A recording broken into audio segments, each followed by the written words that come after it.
제가 감히 할 말은 아니지만 세월이 참 빠르죠. 제가 감히 할 말은 아닙니다. 장로님들도 계시고 권사님도 계신데, 저도 이제 40대 중반인데 세월이 참 빠르다는 생각을 좀 합니다. 가끔 이렇게 저희 딸을 보면서, 아니 얘가 벌써 걷네? 전에 막 일어나서 뒤집지도 못하던 애가 지금 걷고 아빠 아빠 하면서 뛰어옵니다. 매달려 있습니다. 이렇게 보면서 시간이 참 빠르긴 빠르구나, 이런 생각을 합니다. 제 인생에 있어서 시간이 정말 느린 순간이 딱 한 번 있었습니다. 남자분들은 아실 거예요. 벌써 아시죠? 어딘지 다들 아실 거예요. 그 인연은요, 어디라고 지칭을 해야 되겠죠. 그래도 군대에서 인연은요, 마치 시간이 멈춰 있는 것 같았어요. 고인물이라고 하죠. 물이 다 찬 다음에 똑똑똑 떨어지면서 시간이 흐르는 것 같았어요. 그런데 그 시간도 흐르더라고요. 한 방울씩 떨어지더니 결국은 제가 제대로 했습니다. 어쨌든 어느 환경이 되더라도요, 시간은 흐릅니다. 우리는 이 땅에 한 번 태어나고 그리고 한 번 죽습니다. 우리는 이 땅에 태어나서 살아가는 것을 이렇게 말합니다. 인생이라고. 우리는 이 땅에 태어났기 때문에 살아간다고 말을 하죠. 이 인생에 대해서 시편 90편 12절의 말씀에 이렇게 말하고 있습니다. 우리에게 우리날 계수함을 가르치사 지혜로운 마음을 얻게 하소서. 쉬운 성경으로 읽으면 이렇게 쓰여져 있습니다. 우리의 인생이 얼마나 짧은지 깨닫게 해 주소서. 그러면 우리의 마음이 지혜로워질 것입니다.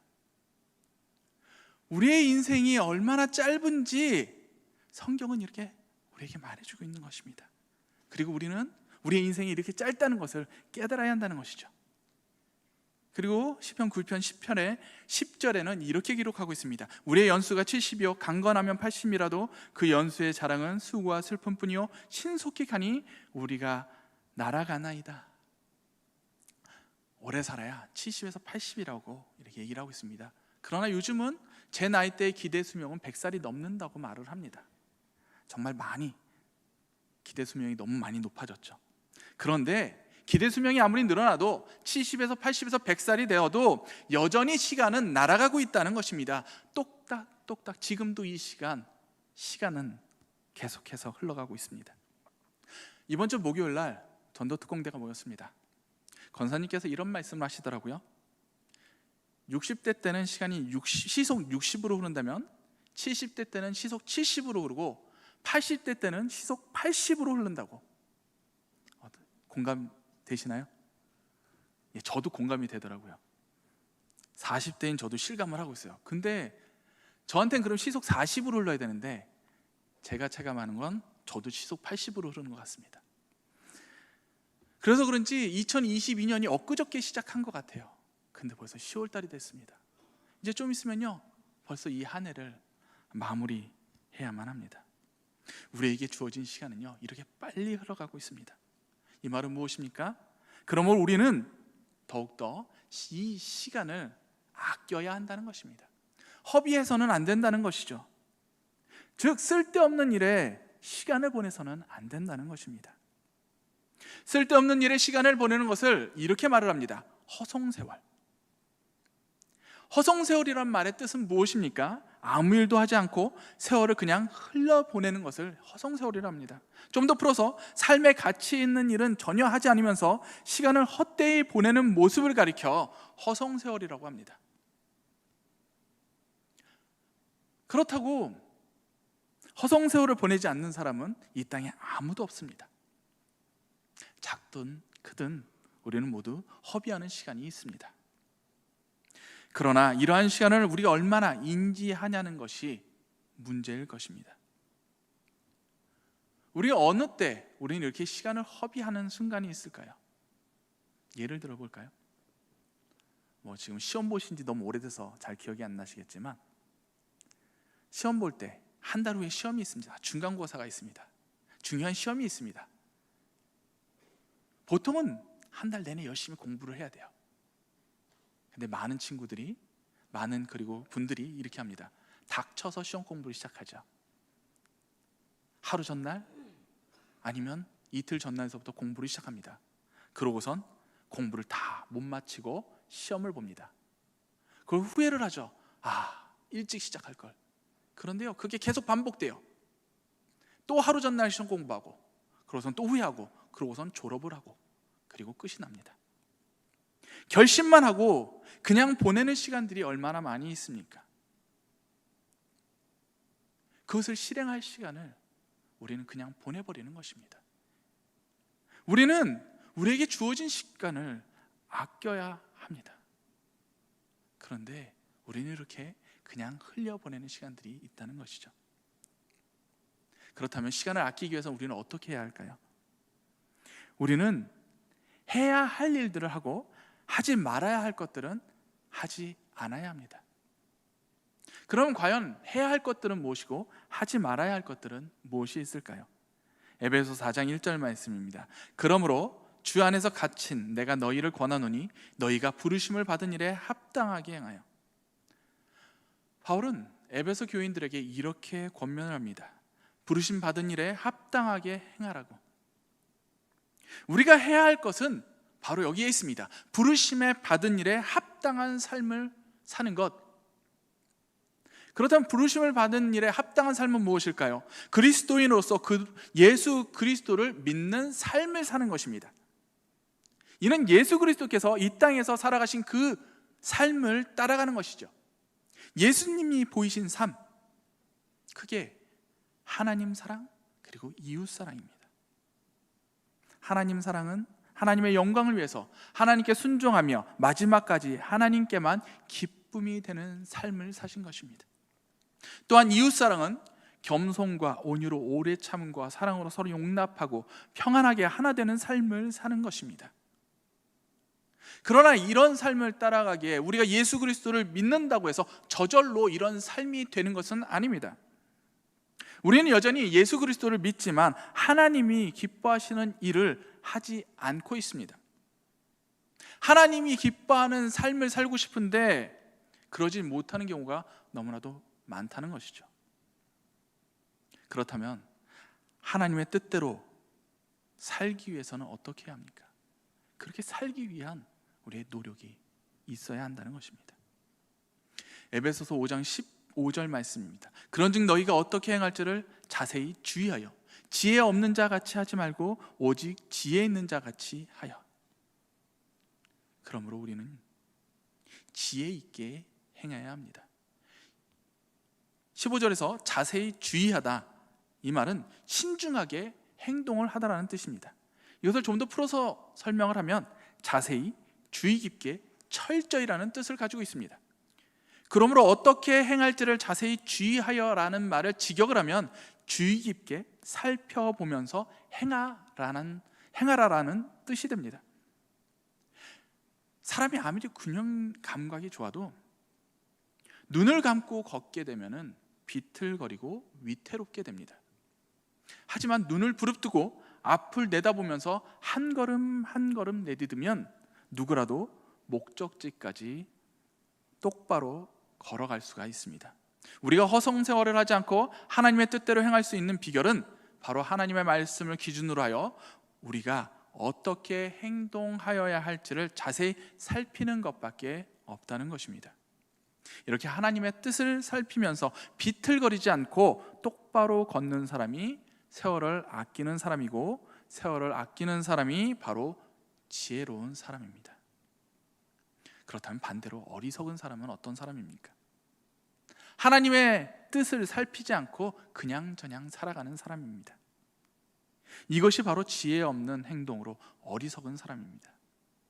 어리석은 자는 하나님의 말씀을 이해하지 못하고 살피지도 못하는 자입니다. 그리고 또한 하나님의 말씀을 알지 못하기 때문에 또한 어리석어지는 것입니다. 반복되는 악순환 속에 갇히는 것입니다. 반대로 지혜자는 하나님의 말씀을 이해하고 하나님의 말씀을 기준으로 살피는 자입니다. 그리고 그 말씀을 기준으로 살피고 행하기 때문에 그는 또한 지혜로워지는 것입니다. 선순환이 일어나는 것이죠. 그러므로 우리는 어리석은 자가 아니라 지혜로운 자가 되어야 할 것입니다. 에베소서 5장 17절 말씀입니다. 그러므로 어리석은 자가 되지 말고 오직 주의 뜻이 무엇인가 이해하라. 사도 바울은 어리석은 사람과 지혜로운 사람의 차이를 분명하게 말씀하여 주고 있습니다. 바로 하나님의 말씀이 무엇을 의미하는지 아는 데 있다는 것입니다. 여기서 이해한다는 것은 무엇입니까? 그 말씀을 충분히 깨닫는다는 것입니다. 깨닫는다는 것은 단순히 아는 것을 의미하지 않습니다. 알아서 행한다는 것입니다. 곧 지혜롭다는 것은 자신이 하나님의 뜻이 무엇인지를 알고 그 뜻을 살피고 자신이 무엇을 어떻게 해야 하는지를 조심히 행하는 것입니다. 이것이 바로 지혜로운 것입니다. 우리가 이렇게 지혜롭게 행하며 세월을 아껴야 하는 이유는 무엇입니까? 우리가 살아가는 이 때가 악하기 때문입니다. 잘못된 사상과 철학, 거짓 신념, 속고 속이는 매우 혼란스러운 시대를 우리는 살아가고 있습니다. 외부적인 요인뿐만 아니라 우리 속으로도 우리 자신의 짧은 생각과 마음도 심히 어둡고 모자랄 때가 많습니다. 우리는 스스로 자세히 주의하여 어리석은 자가 되지 않도록 주의하여야 할 것입니다. 그렇지 않으면 이 악한 시대의 풍조에 밀려서 어리석은 행동을 하기에 너무나도 쉽습니다. 시간을 허비하고 후회하기 쉽습니다. 우리의 게으름과 부주의함으로 인해 아무런 계획과 목표가 없이 흘려보내는 시간이 너무나도 많아지게 됩니다. TV와 인터넷과 게임, 쓸데없는 잡담과 약속, 불필요한 모임들, 망상들로 인해 많은 시간을, 많은 기회를 낭비하고 있습니다. 저도 가끔 만화가 너무 좋아서 시간을 낭비할 때가 있었습니다. 너무나도 즐거운 것이 우리의 유혹이 된다는 것입니다.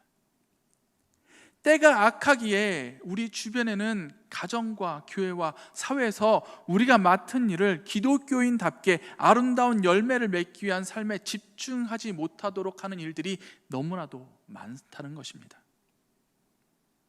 우리의 마음과 관심을 이끌어 세월을 허비하도록 만드는 탐스럽고 먹음직스러운 것들이 우리를 유혹하고 있습니다. 그러므로 이 악한 때에 세월을 아낄 수 있으려면 무엇보다도 지혜로워야 합니다. 주의 뜻이 무엇인가를 이해하여야만 합니다. 그래야 이 악한 세대에 휩쓸리지 않고 주님의 사명을 감당할 수 있습니다. 그렇다면 우리를 향한 주님의 뜻은 무엇인가요? 사도 바울은 디모데전서 6장 11절에서 12절을 통해 디모데를 하나님의 사람이라고 칭하며 하나님의 사람은 어떻게 해야 하는지, 하나님의 사람다운 모습인지를 가르치고 있습니다. 먼저 하나님의 사람은 성숙한 그리스도인으로 하나님의 충성스러운 일꾼으로 하나님의 사람답게 살아가는 사람을 일컬었습니다. 즉 하나님의 사람은 하나님의 뜻을 알고 그 뜻대로 살아가는 사람입니다. 디모데전서 6장 11절에서 12절은 하나님의 사람이 무엇을 어떻게 해야 하는지를 기록하고 있는 것이죠. 오직 너 하나님의 사람아, 이것들을 피하고 의와 경건과 믿음과 사랑과 인내와 온유를 따르며 믿음의 선한 싸움을 싸우라. 영생을 취하라. 이를 위하여 내가 부르심을 받았고 많은 증인 앞에서 선한 증언을 하였도다. 아멘. 사도 바울은 디모데에게 이렇게 말을 합니다. 먼저 하나님의 사람은 피해야 한다고 말을 하고 있습니다. 무엇을 피합니까? 이것들을 피하라고 합니다. 디모데가 피해야 할 것은 바로 거짓 교사들의 잘못된 가르침입니다. 이는 예수 그리스도의 가르침과 위배되며 성도의 경건을 방해하는 것입니다. 또한 탐심과 망령되고 허탄한 신화, 교만하고 변론과 언쟁을 좋아하는 것, 투기와 분쟁과 회방과 악한 생각을 피해야 한다고 권면하고 있습니다. 그리고 더 넓게는 성경에 기록된 모든 거룩하지 않은 것을 피해야 한다고 말을 하는 것입니다. 그런데 그저 피하기만 한다고 이 문제를 해결할 수는 없습니다. 이것들을 피해 어디로 갈 것이며 무엇을 따를 것인가가 더 중요한 문제일 것입니다. 그러므로 하나님의 사람은 따라가야 합니다. 의와 경건과 믿음과 사랑과 인내와 온유를 따라가야 할 것입니다. 그저 단순히 따라가는 것이 아니라 그렇게 살기로 결단을 해야 합니다. 철저히 따라가야 한다는 것입니다. 하나님의 사람은 하나님의 말씀을 철저히 순종하며 경건한 삶을 살아야 합니다. 탐심과 모든 악을 피하고 정욕을 피해야 합니다. 그리고 하나님의 뜻에 어긋나는 것을 피해야 합니다. 그리고 의와 경건을 추구해야 합니다. 믿음과 사랑으로 행동하며 인내와 온유의 마음을 가져야 할 것입니다. 그리고 하나님의 사람은 붙잡아야 합니다. 12절 말씀입니다. 믿음의 선한 싸움을 싸우라. 영생을 취하라. 이를 위하여 내가 부르심을 받았고 많은 증인 앞에서 선한 증언을 하였도다. 디모데는 이미 하나님의 사람으로 영생을 취한 사람입니다. 그런데 지금 바울은 디모데에게 영생을 취하라고 말을 하고 있습니다. 여기서 취하다는 자신의 소유로 만들기 위해 꼭 붙잡다, 거칠게 움켜쥐다라는 뜻을 가지고 있습니다. 이는 영생이 빠져나가지 않도록 누구에게도 빼앗길 수 없도록 꼭 붙들고 있으라는 것입니다. 이는 디모데가 영생을 취했지만 더욱 굳세게 움켜쥐라는 것입니다. 이는 우리의 영생을 시기하고 질투하여 끊임없이 공격하는 세력이 있기 때문입니다. 우리가 마지막까지 영생에 이르지 못하도록 공격하는 사단의 세력이 있습니다. 그러므로 우리는 이 영생을 꼭 붙들고 있어야만 합니다. 그리고 싸워야 합니다. 누구와 싸워야 할까요? 거짓 교사들과 그들이 가르치는 잘못된 가르침과 싸워야 합니다. 거짓 교사들과 그들의 가르침으로부터 성도들을 보호하고 진리 가운데 인도해야 합니다. 디모데뿐 아니라 우리도 영생을 위하여 이와 같이 싸워야 할 것입니다. 우리는 선한 싸움을 싸우고 영생을 취하기 위해 부름받은 사람들입니다. 그러므로 비록 고통스럽고 힘들다 할지라도 진리를 위해, 영생을 위해, 거룩과 경건을 위해 싸워야 할 것입니다. 하나님의 사람은 피할 것은 피하고 따른 것은 따르며 소중하고 가치 있는 것을 붙잡고 이것을 지키기 위해 싸워야 합니다. 그래서 하나님의 사람답게 살 수 있도록, 하나님의 부르심에 합당하게 행하도록 경건의 길을 걸어가도록 힘써야 합니다. 이것이야말로 우리가 이 세상을 살아가면서 세월을 아낄 수 있는 유일한 방법입니다. 하나님의 말씀대로 살아가는 모든 성도들이 하나님의 사람입니다. 바로 저와 여기 계신 모든 성도님들이 하나님의 사람입니다. 우리는 예수 그리스도로 인해 하나님의 사람이 되었습니다. 그러므로 우리는 주의 뜻이 무엇인지 이해하면서 이해한 대로 행하면서 세월을 아껴야 합니다. 주의 뜻을 거스르는 어리석은 자가 되어서는 안 됩니다. 허송 세월을 보내서는 안 될 것입니다. 말씀을 마무리하겠습니다. 하나님께서는 우리에게 분명하게 말씀하십니다. 세월을 아끼라. 우리의 인생은 그리 길지 않습니다. 우리 길지 않은 인생 어떻게 사시겠습니까? 이 시간 하나님의 뜻을 이해하고 하나님의 뜻대로 행하며 살기를 다짐하시는 우리 모든 성광교회 성도님들이 되시기를 축복합니다. 세월을 아끼시길 축복합니다. 세월을 아낄 줄 아는 하나님의 사람이 되시기를 축복합니다. 이 시간 함께 기도하겠습니다. 하나님, 주님께서는 이 세월을 아끼라 하셨습니다. 우리가 살아가는 이 인생길, 이 짧은 인생길 가운데 주여 지혜롭게 주님 말씀 붙들고 주님 말씀 따라 행하며 주님 뜻대로 행하기를 다짐하게 하여 주시옵소서. 주님의 기쁨이 되는 삶을 살아가게 하여 주시옵소서. 어리석은 삶 살지 아니하고 오직 주님의 기뻐하시는 세월을 아끼는 내가 되게 하여 주시옵소서.